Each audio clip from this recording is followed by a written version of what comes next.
Hello, my name is Joseph Carlson, and this is The Grief of Politics. I am joined once again by Avin. How you doing, Avin? Doing good. Good to see you. Yeah, this is episode 18. We're going to be talking about domestic terrorism, and we're trying a new program out so we can do everything video and actually put video on YouTube.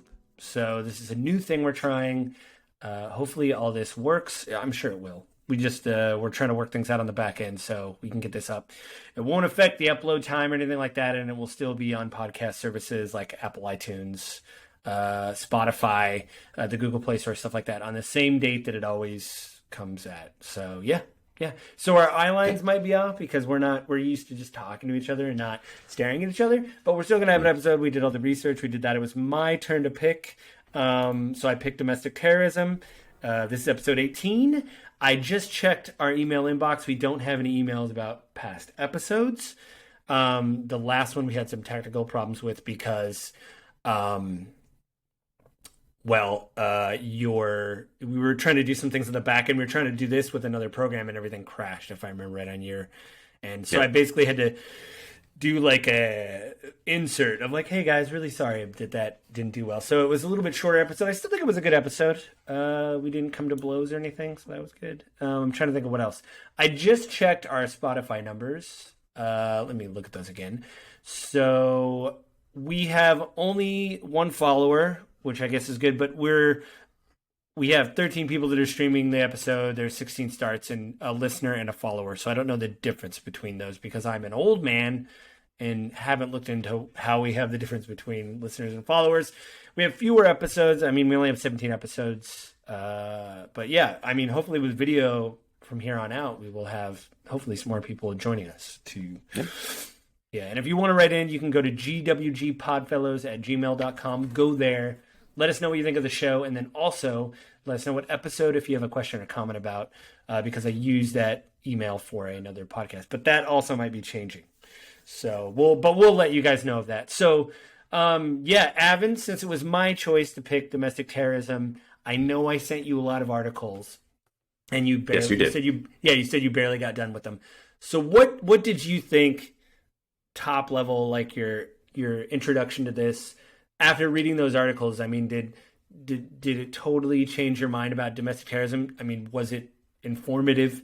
Was it something that you didn't think you were going to see that you read in the article that surprised you? Stuff like that? No. I mean, ultimately, kind of my viewpoint or opinion of it has pretty much stayed the same. I think probably the most surprising thing was one of the articles is just giving pretty much raw stats with a little bit of context. And it was really interesting to see that there appears to be, from the numbers, a movement towards more left-wing extremism and terrorism. Yeah, I mean, that was we talked about it in our pre-show before that is still troubling, and it does, like I did want to be fair and balanced with the articles. I didn't just want to point out right-wing extremism, even though that is obviously in the news more. But there is left-wing extremism, and they brought that up, and they had graphs, which, you know me, I hate math and I hate graphs, but they were dots, and it was nice to look at, and I could understand where they were getting their data, and it was very balanced of like, hey, this does happen. So, well, I mean, I think the majority of the articles all had a pretty heavy liberal slant. It wasn't just coming at like terrorism is right-wing, but even in my opinion, reading through it, the language was also a lot like the language in the report from 2009 that we're going to talk about from one of the articles, where the language is more broad and more inclusive of all conservatives.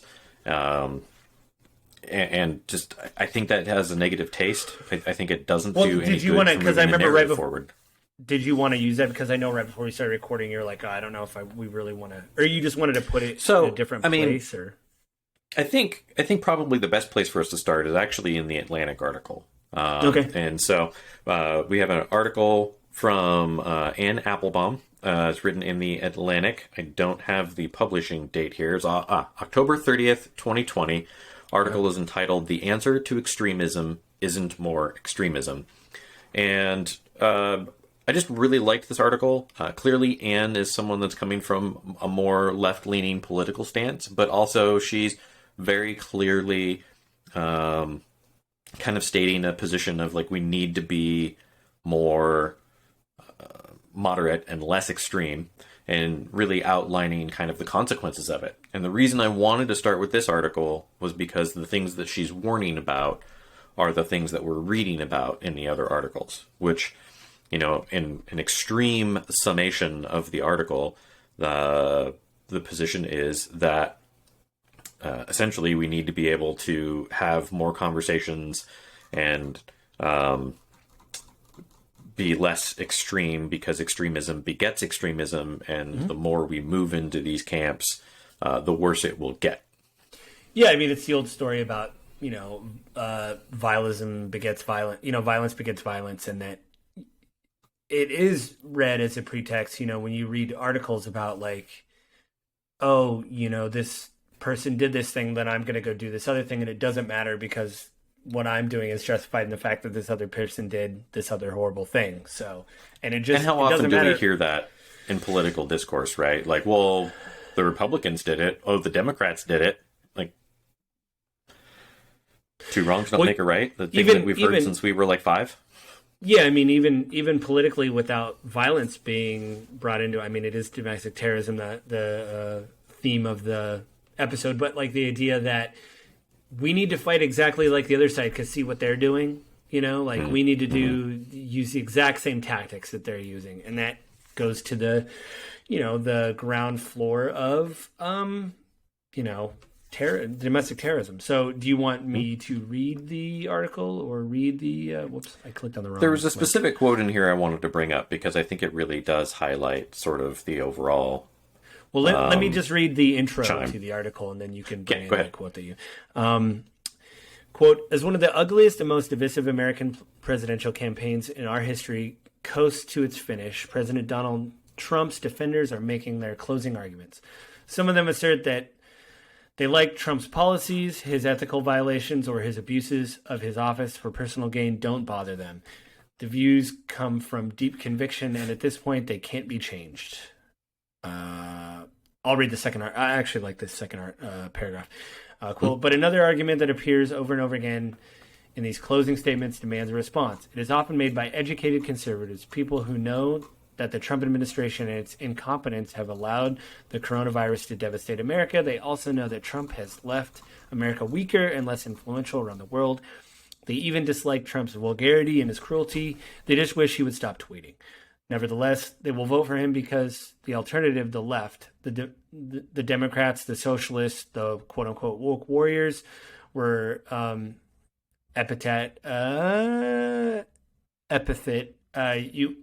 whatever epithet you want to use is so much worse. I don't know why I couldn't read that word. But yeah, that's the idea. And, that happens on the left as well. The idea that the reason why people voted for Joe Biden is because he was not Trump. It didn't have anything to do with his policies. As I've heard Joe Biden describe before, the funniest insult I ever heard was a podcast I was listening to, and they called him a sleepy coat rack of a president, which I thought was the weirdest, funniest, and true. So yeah. And so that happens, it goes on both sides, so. For sure. Right. And one of the worst things that we can do for the political advancement of our society and really kind of coming together more than we have been, as opposed to moving further apart, as I see our politics moving, coming back together, I think one of the worst things we can possibly do is break down into name calling, because there is no merit in it. It's not a discussion of the merits of the individual viewpoints or positions or policies, but name calling, which is just childish. Yeah, I mean, no matter what I feel about different pundits online, the moment I see somebody stand up to debate them and they make fun of them, I stop watching the clip, because at that point I think you've kind of lost the argument if you have to make fun of someone instead of just sticking to your point. Even if I disagree with you, if I called you a silly man, but I was serious and in the moment and mad, that would kind of blunt my argument, because I'm really just getting into name calling. So, no matter how much you and I disagree on politics, we still don't well, you're stupid. Like, it doesn't do anything. And you see it online all the time, and it happens a lot on left wing, which I really hate, because you see a lot of left-wing people go, well, that guy just looks stupid. It's like, well, that doesn't help your argument that climate change is real. Like, it doesn't, or that, whatever, we're running, Yeah. So, but a lot of it comes to like assaults on intellect, right? From the left hand side, a lot of it is, well, they're just redneck or hillbilly or uneducated, and again, that doesn't help your argument at all. It doesn't win you anyone on the other side or anyone that's in the middle. It just makes you look weak and not know your positions. Well, yeah, but even on the right too, the idea that like you're a coastal elite, that you're out of touch.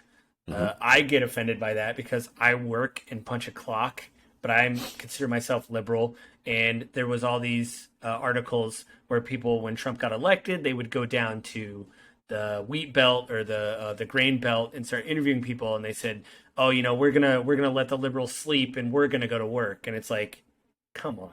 Like, there is liberals that punch a clock and work for a living. Like, we do get up early. Like, this idea that we're just coasting is kind of... Well, and I mean, if you want counter evidence to that, I mean, just look at most unions.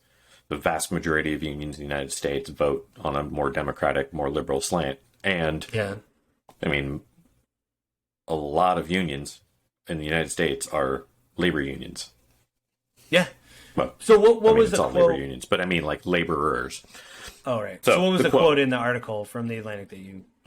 So kind of this sentence sort of just highlights the challenge that we have. And this happens on both sides, but for her, as a more left-leaning person, it's going to seem like she's only being attacked by left-leaning people.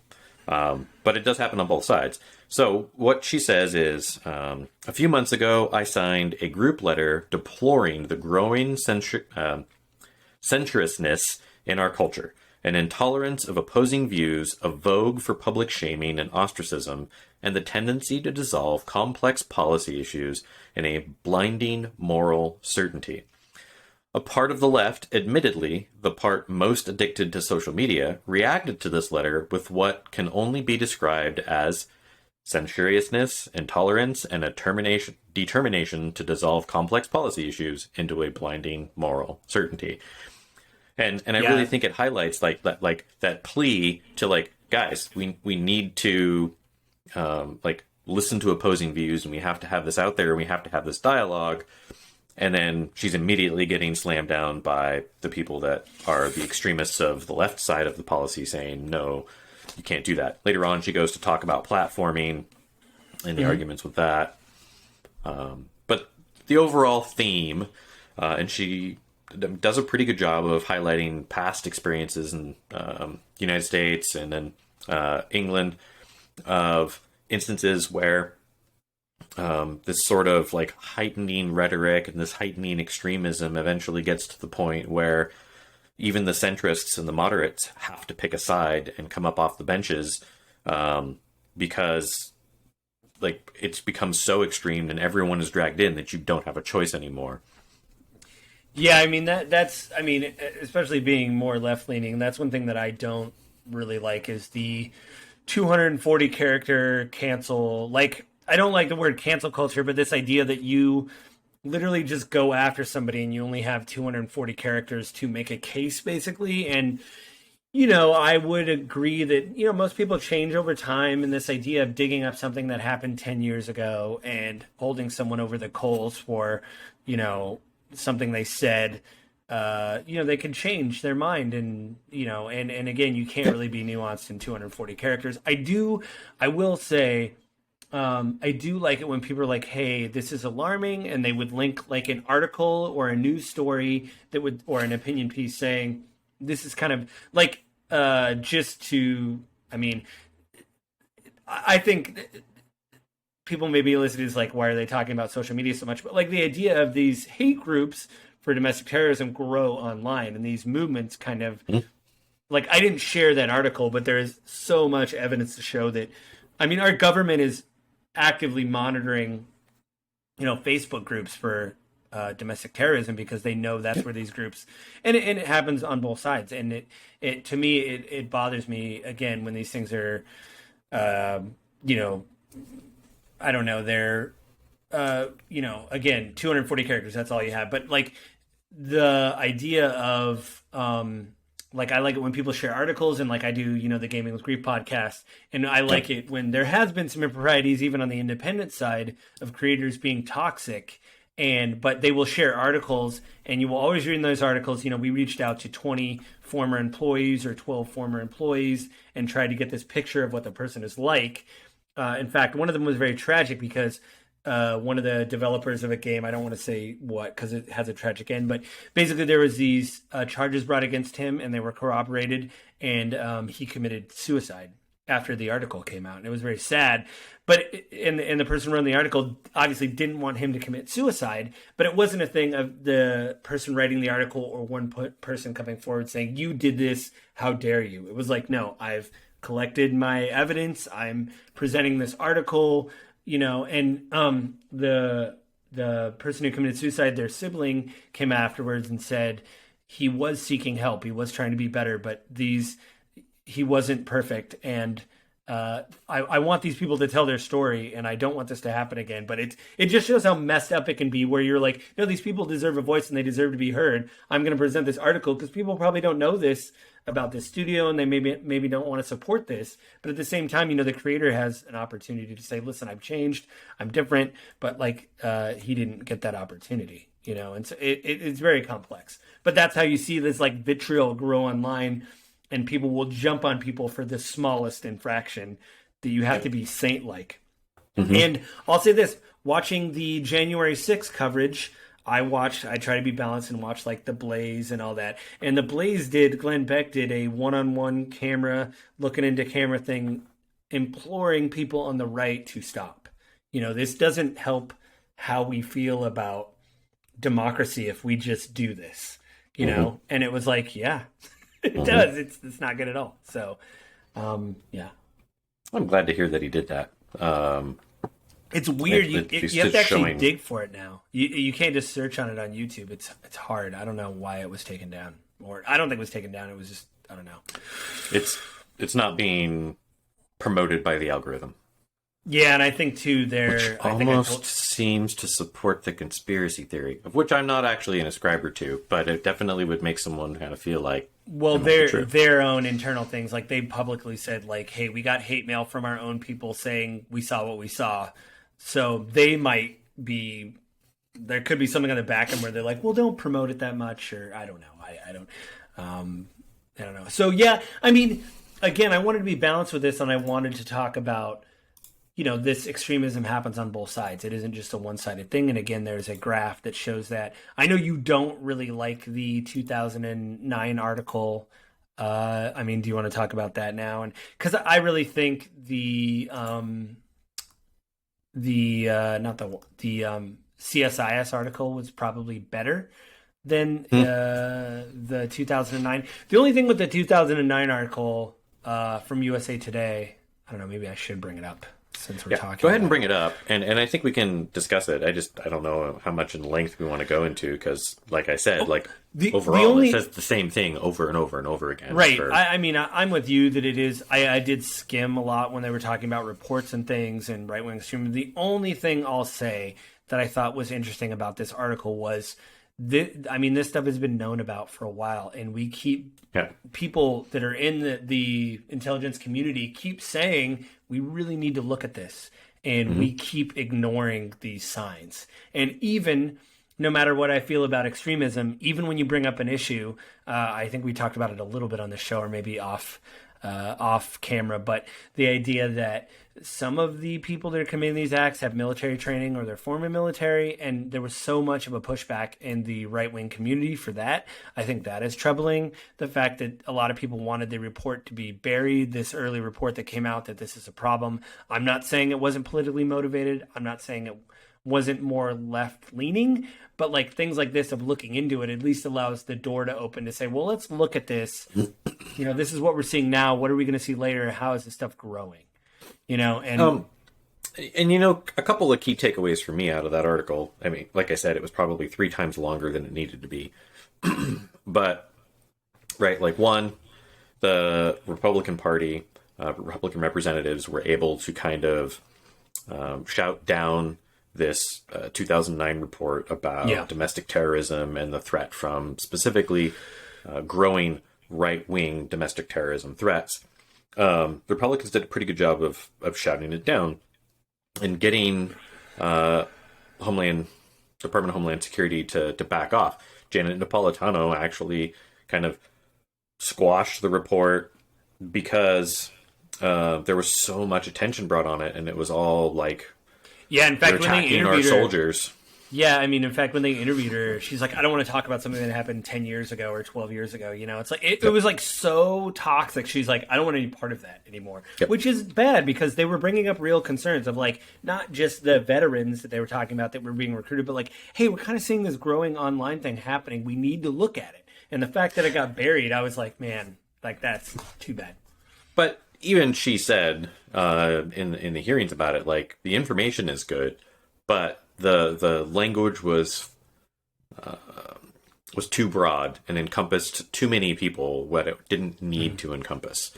And it, I mean, the other big challenge was, of course, I think it made it sound like all soldiers were at risk of becoming right-wing extremists, when the reality of it is it's a good recruiting ground for that kind of belief, because you and I talked about earlier, like there's a lot of people that end up leaving the military that are a little bit disenfranchised or disappointed in the government, and so it's easy to pull them in like, well, here's the problem. And I don't want to say it's easy, it's easier because they are an audience that you already know is upset.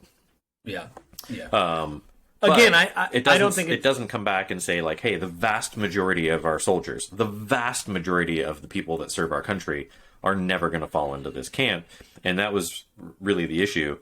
And it's disappointing for me that the conservative press and media and Republican Congress members and senators did shout it down as much as they did without grabbing onto the merits of the article. Like, hey, we need to look into this. The biggest terrorist attack or domestic terrorist attack in American history was Timothy McVeigh. And like, if we can avoid that when we see that the kind of belief structure that he followed is growing, we should work to. Yeah, and that was another troubling thing in the article where they said stop bringing him up. You know, stop using him as, and it's like, but he's like the one that did the thing. You know, like he's the data point that we have. We don't want to repeat this thing. Yeah, and to me, again, it was biased and it was incredibly redundant because it kept saying the same thing over and over again. But there was like these troubling signs early on of like, well, we shouldn't probably do anything about this. And to me, that is why fast forward, obviously, to January 6th and say, well, they're not going to do anything with that. What are we going to do with this? You know, and to be clear, the hearings are going on right now for the January 6th committee. So I think we might. I know we've already done a redo because it was our 1 year anniversary and we redid it. But I do want to do something about. I don't know. I'll figure out something to maybe like an off-cycle episode or something to revisit the maybe outcomes. like a post show or something. So. But just to let you guys know, we got to take a little bit of a break, but we'll be right back in a second.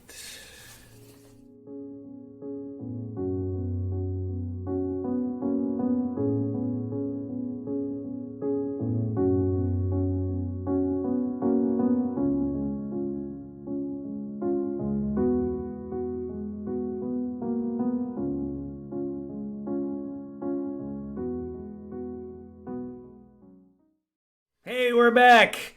Wow, that was a crazy break, and we don't even have ads yet. But no, we had a technical thing we had to do.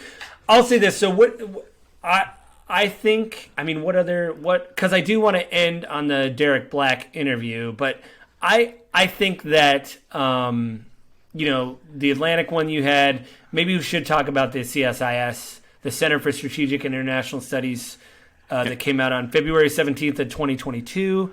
And this was part of congressional testimony. You can watch the whole thing, but they also just had a breakdown of like how things were tabulated.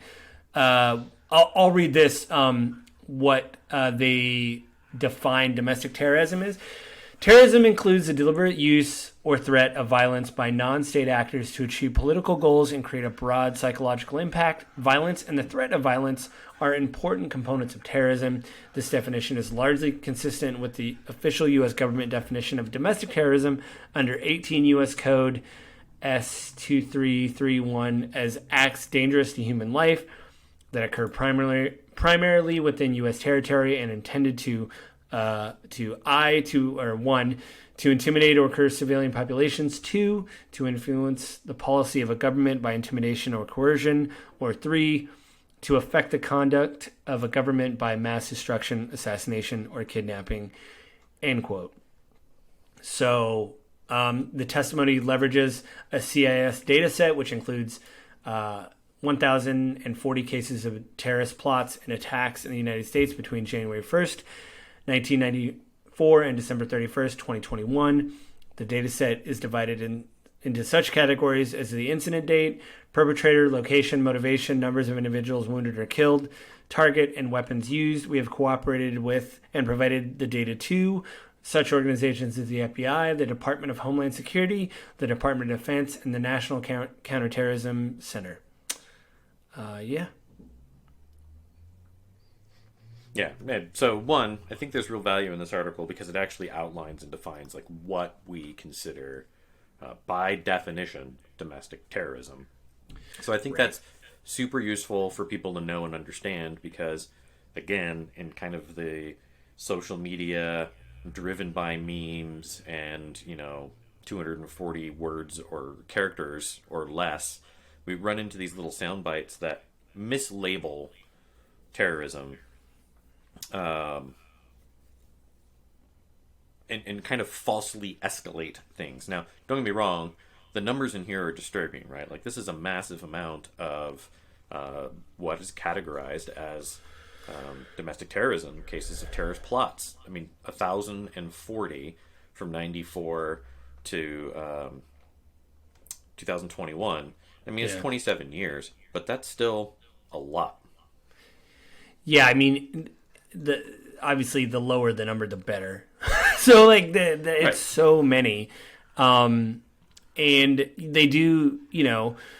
I do like that they don't just consider it, I guess, what we would consider like left-leaning plots or right-leaning plots. They do try to just look again at. Right here. So the recent increase in domestic terrorist activity began around 2014. From 2014 to 2021, there have been an average of 31 fatalities per year, indicating that the 30 deaths in 2021 were typical of this period. This is substantially more than the period between 1994 to 2013, during which there were only 3 years in which more than 8 individuals were killed in terrorist attacks in the United States. And they talk about, COVID-19, the lockdown policies, disruptions in daily routines, reducing mass gatherings, the absence of mass casualties. So, like, there's just fewer people during the pandemic that were around on the streets, basically, so the casualties weren't as bad. Exactly. If you go even further down, I also really appreciate this article because it breaks down like the division between like white supremacist or like-minded terrorist attacks, as they call it, and it talks about there was 38 white supremacist attacks or like-minded terrorist attacks and plots in 2021. Yeah, just in 1 year.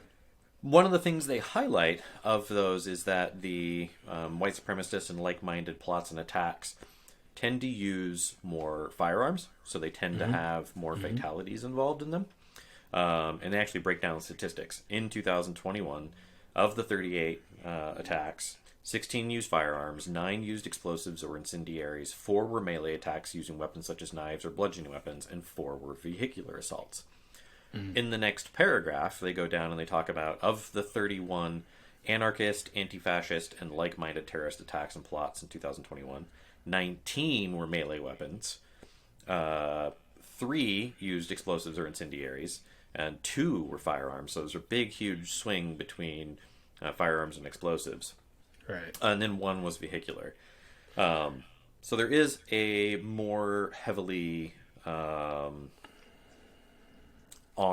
and aggressive stance on the kind of white supremacist and like-leaning attacks and plots. There's something else that you kind of read between the line, but like the white supremacist attacks, they use the example of the Atlanta spa shooter. Yeah. Yeah. But it's mostly against people, like obviously the white supremacist attacks, and the anarchists, anti-fascists, and like-minded terrorists are mostly against property. So, and literally the next paragraph down, Joe, what it says is government, military, and police locations and personnel were the most frequently targeted by domestic terrorist attacks, regardless of perpetrator orientation. Oh, you know what? I just conflated two articles. Of the total 77 terrorist attacks and plots in 2021, 29 were directed against government, military, and police targets. I mean, but... Okay, go ahead. Oh, I was just going to say, like, I mean, it just hits the news, right? Like, somebody writes a manifesto and then goes and shoots up a church or goes to a synagogue or whatever, you know? And when you hear about left-leaning attacks, they bomb a pipeline or derail a train, which is also terrible. But it seems like it's more, or like they burn a police station, like in, I think, Portland, or there's examples. Specifically, do talk about Portland in one of the articles. But then, I mean, just in our own experience, living here in the greater Seattle area, we think of the CHOP protest in Seattle. Oh, yeah. Capitol Hill Occupy protest, right, where they chase the police out of their precinct in the area, and some kid, I shouldn't say kid, I mean he's an adult, but I want to say he was like 20 or 21, intentionally tried to trap police officers in the precinct and burn it down, like tried to set it on fire while they were in it, and actively tried to trap them in the building by blocking the emergency exits. Yeah. So, you know, I mean, there's extremism on all sides. Yeah, even if I don't... does a really good job of highlighting it. Yeah, I mean, it was really good, and I haven't really heard any pushback for this, unlike the 2009 article we read from USA Today. I don't know if there's been some kind of political firestorm or something from this. I don't know if you've heard anything. I mean, this just seems like this was just something that, you know, I think this one is a lot more, well, you know, I never read the report from 2009, so I can't speak to it. But I believe there hasn't been... Yeah, because they shelved it. From this. One, this isn't an official government document, right? Like, this is a separate research institution that aggregates this data and provides it. But two, it does a pretty good job, in my opinion, of providing the information and the data without expressing a bias. Mm-hmm. Yeah, I mean... And it was short, too, because they actually, there was other agencies on the left and the right, like the RAND Corporation, that I know of a little bit more right-leaning, and there was another one, I can't think of the name, but they had these like 40 or 50-page reports, which I didn't send to you because I care about our friendship. I don't want to like send you, like, read all this for tomorrow, like it's college and we have homework again or whatever, so...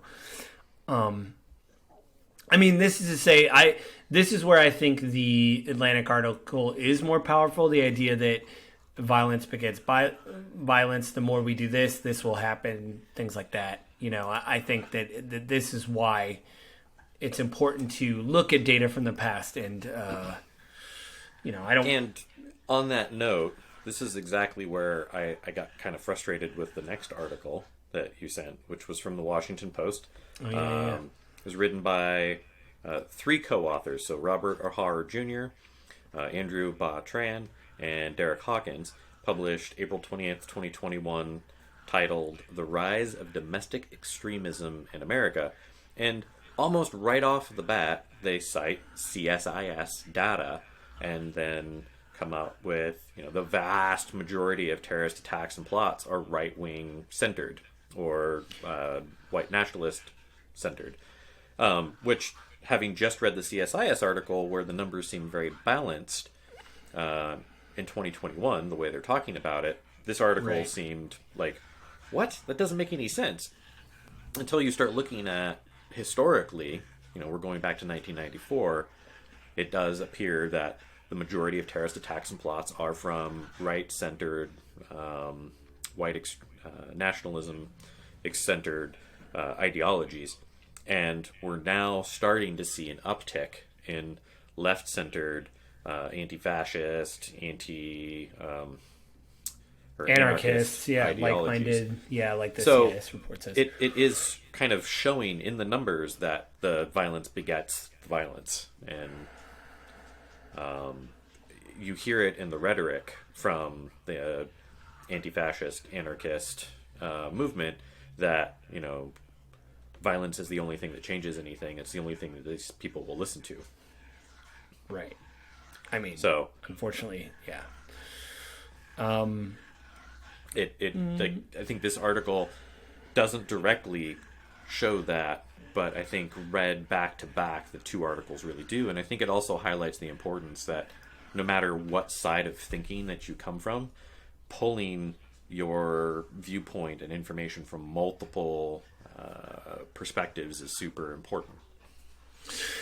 Yeah, I mean, I think after looking at all this, I really appreciate the CSIS article, I think, more than the other ones, But I wanted to try to show like a swath of info. And we usually do 3 articles, but there was just a lot of info to get through. And again, with the thesis of the podcast, the idea that these, I mean, obviously any kind of violence affects people, and the fact that it's a cycle that you can't get out of will just continue to affect people, you can look at, the church burnings and the people going into churches and killing, or going into a synagogue and killing. I mean, well, I would say in those communities, and then an uptick in violence, like, George Floyd obviously being murdered, and then, them burning the neighborhood down. I don't like the fact that they burned buildings that people were at, but I understand why they're frustrated and feel that they need to do that, but at the same time, then the right will look at that and go, well, look, they burned all that stuff down, Well, I think the thing that it really highlights, though, is the people will lash out and will be very irrational when they feel like they're not being heard or understood. And I think if you listen to the language and how people are expressing themselves and what people are saying from the more conservative side of the aisle, you're going to hear a lot of people expressing that they don't feel like they're being heard and that they're being shouted down.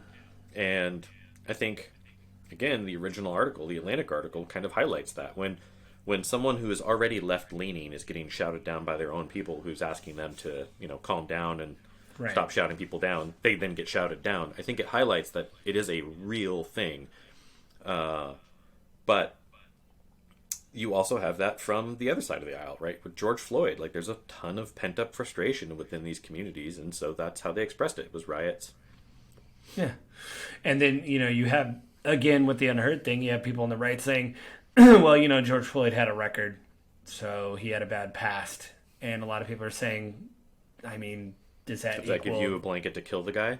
Yeah, or no repercussions whatsoever, and then it just is this whole cyclical thing where it's like, okay, well, we're going to burn the target down. Especially because they did in a country where we espouse, like, innocent until proven guilty, and then, we kill a guy, not we as a society, but, like, George Floyd gets killed by the police for something that was really, honestly, not up to that level of, the crime itself was not up to that level of punishment. Right? Yeah. But it ended up and people are completely correct to be upset about it and kind of point out, like, hey, this happens all the time in our communities. Yeah, and then too, the Uvalde thing happened like a month ago, I think, and you're seeing now the police are under a lot of scrutiny for what they didn't do. And I know there's this kind of feeling on the left, at least, of like, is something going to happen to these officers? Is there going to be any kind of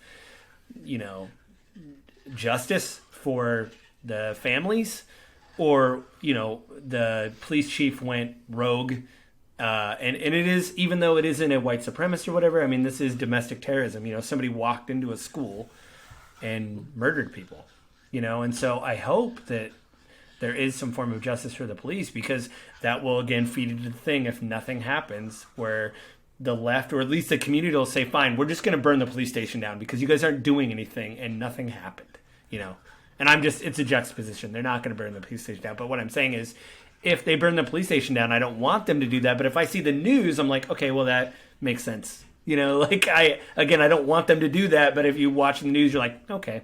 I mean, yeah. It makes sense that it happened. It shouldn't have, and it's not justifiable. But it makes sense that the anger was expressed in that way. I get what you're saying. Yeah. And again, with the George Floyd thing, it's terrible. And every media, there was a bias of like, hey, they're not saying anything when they're burning the target down.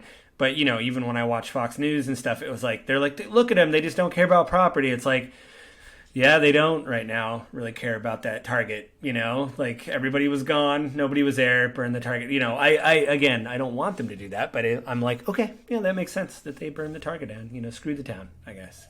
I don't. Yeah, to me, and so the last thing I'll say is, I mean, we're getting towards the end, but I really wanted to end this episode on the Derek Black interview from PBS NewsHour that came out. Oh no, it's going to autoplay. Oh no, it didn't. Okay, thank God. I thought it was going to autoplay, and I got very freaked out. This came out on November 5th, 2019. I'm trying to see. Charlene Hunter Galt interviewed him. Derek Black. There's a transcript if you go to pbs.org, if you type in Derek Black. I've seen other interviews with him. He formerly was a white supremacist. His father was a well-known white supremacist. They have photos of them with David Duke, with many politicians on both sides of the aisle. And he talked about living in this just this atmosphere of hate where you're cloistered from other communities. Obviously, it's the gamut of white supremacy that minorities are bad, Jewish people are bad, everybody's bad except white, whatever. And he is now reformed, doing, I think, graduate work, and talked about his experience of leaving and how other people can too, and what leads to people being, having that feeling or that mindset. I mean, you just watched the video, Evan. What did you, when you watched it? I mean, I think his overall theme, his overall point is kind of something that I say all the time. And I don't know if I've said it on this podcast before, but I know you and I have talked about it a lot. People are tribal. Like, we want to fit into our communities. And so where we feel like we are heard and accepted and nurtured, we absorb that culture and community so that we fit in more. And that's a very important part of the human experience. And so things that are different are threatening and are uncomfortable. And, from an evolutionary standpoint, different was dangerous. And we don't live like that anymore, right? Like that's like, I don't know, you might describe it as the old lizard brain. Yeah. I mean, being a man, I'm well aware of my lizard brain sometimes, where you stub your toe and you want to, I want to break something, where you're like, smash the couch that you stubbed it on. Yeah. You're just like, it's that literal lizard brain. Go full Hulk. Yeah. And then you have a split second where you're like, whoa, man, just take it down a notch.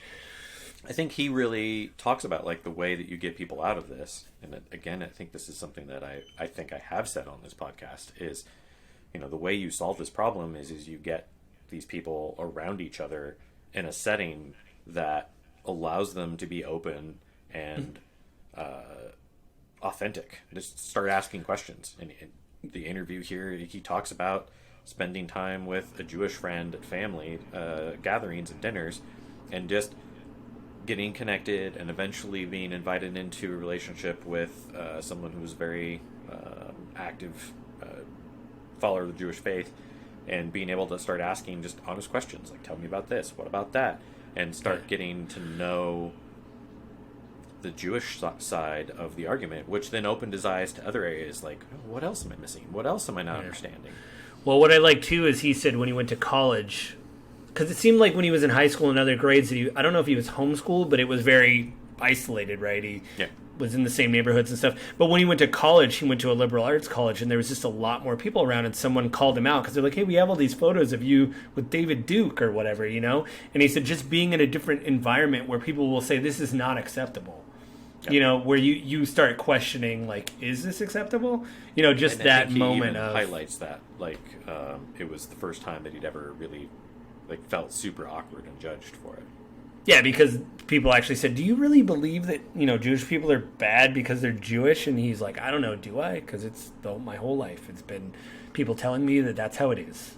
So I just wanted to show it because, you know, we obviously there is a way out. And he does say that it's really anger and isolation that causes stuff to happen. And to quote Jon Stewart, you know, he said that whatever he felt about, I mean, there was some controversy a while ago with Joe Rogan. Jon Stewart just said, listen, I don't think that ostracizing people or whatever is that I think you should always reach out and try to at least talk to them. And I think that's true in my life. Like there's people in my life I know that are upset and angry. I'm upset and angry about certain things, but you can't shut down. And I mean, that's why I went to therapy, because I wanted to get the tools to process things clearly. And just like my wife and I now going to therapy, like we will just tell people, you know, each other honestly how we're feeling about something. And we know we're not doing it to hurt each other's feelings. We're just doing it because I need to say this. This is what I feel. And you know, even my therapist said, listen, you're going to be sloppy. You may not say something to be hurtful, but it could come out as hurtful. So just tell them, I'm just going to say this. It could be hurtful, but this is what I think. And, you know, at least talk to people that maybe feel angry. Like you and I both have a mutual friend that we talk about all the time about reading comments these left on message boards where we're like, this is too bad. And part of me doesn't want to engage with that, but part of me does want to. But I mean, part of me is, I don't know, I'm kind of on the fence about it. But that's part of the problem. If I don't say anything, I'm like, hey man, do you really think this is like the worst thing ever? Or what, you know, like you want to be able to reach out and go, there's got to be one good thing about this thing that you're hating on right now. So, yep. Okay. So we're gonna totally agree. Yep. Yeah. I mean, we are getting to the end. So, Avin, what do you want to plug while we're in the outro part of the show? So, you know, as always, I'll bring up, you know, my business, Your Agent Guide. I'm a real estate agent and provide real estate agent services and agent placing services, basically helping people find real estate agents in their area. And in that vein, I've started my own YouTube channel. You can look me up on YouTube as Your Agent Guide and just look at educational real estate videos. My whole purpose for doing this is because I want people to have the right information. Yeah, I mean, I know I'm your friend and I'm supporting your videos, but they are pretty informal, and I do like that they're a little bit shorter. Especially when it's on technical topics that I don't know about. If you see a link on YouTube and it says like 30 or 45 minutes, I'm like, oh, no. But like, I don't know what a graph is. But like your videos being 4 to 10 minutes long, I think is good because it's like, I get what I want. You have bullet points in your video. They help out. So, and I just realized too, I have it on our Gmail tab for our podcast at gwgpodfellows@gmail.com. There is a social tab. So I've noticed the comments that you and I have written back and forth on your videos go to the social tab, and also some creators that I've reached out. So just a heads up, I have just seen that. So if you have written a comment on one of my videos for my podcast, whoops, I just realized that you maybe left a comment.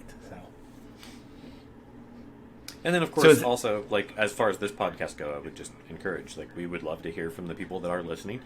We do know that there are people listening, so feel free to reach out and email us. We're going to start putting these on YouTube, so if you're listening, you can also go online and leave comments there. Yeah, and I mean, this is all experimental right now that we're using the software and stuff to see if we can do it. And if we do it, I mean, we wanted to do video for a while. Avin's the one pushing. I'm like, I like audio, and he's like, bro, we got to do video. So, yeah, got to get me out of my comfort zone, man. So the only thing I'd like to plug, obviously, is my other podcast, The Grief, Gaming with Grief. I almost plugged the podcast one right now. That's weird. But yeah, Game with Grief, every week I talk about games. Sometimes they're sad, sometimes they're not. Avin and I talk about a project that will actually be fun. I went through a lot of grief between 2016 and 2020, and I review games that have to do with death, dying, or the process of grief or whatever. But lately I have been doing more fun projects. You and I are talking about a game we'd probably cover just for fun, because it is good sometimes and therapeutic to relax, make your friends laugh, and then Avin can just beat me in another strategy game. That's kind of what we're doing. And so my wife and I are going to play a horror game together. I don't really play a lot of horror games. She really likes this company that makes this horror game. They're coming out with like a 2-player co-op horror game, so we will probably play that together. That'll be fun, and we will probably be talking about that on the podcast. And I think without that, if that's all, Avin, just remember, you guys, this is The Grief of Politics, episode 18. We talked about domestic terrorism this episode. Avin, I kind of sprung it on you. Have you thought about what you want to talk about next month? Or do you want me to read over what I've written down for our topics? Or have you thought of something that you wanted to talk about? I have not, but we'll figure something out. Do you want me to read over what we have written down? Sure. We got wage stagnation, the war on drugs, voter rights, and libertarianism. Those are some of these things we've done, and I just try to write them down as they come to me, so there might be more topics that we don't have to obviously talk about these, but that's just the ones that I've written down when a thought has popped into my head so we don't forget. Because we always had these conversations like that were hours long before the podcast, and we would mention 4 things and then forget all of them. Yeah. Honestly, at the top of my head right now, none of those sound like the topic that I would like to pick. I feel like there's something else going on currently in current events, and it's not coming to the top of my brain right now. That's fine. Yeah. Well, then it'll be a surprise, as it is from month to month occasionally when all of us are like, I don't know. So thank you for supporting the show. Again, this hits the 20th of every month. It hits on the 19th on www.thegriefforpolitics.com. You can go there and leave a comment of the episode. Thank you so much for listening. I hope this works. I hope we didn't have a major crash, and we will continue to tweak this until we get all the video up on YouTube and other podcasting services, or the audio at least, and stuff like that. So you guys have a good month, and we will talk to you, everybody, again next month.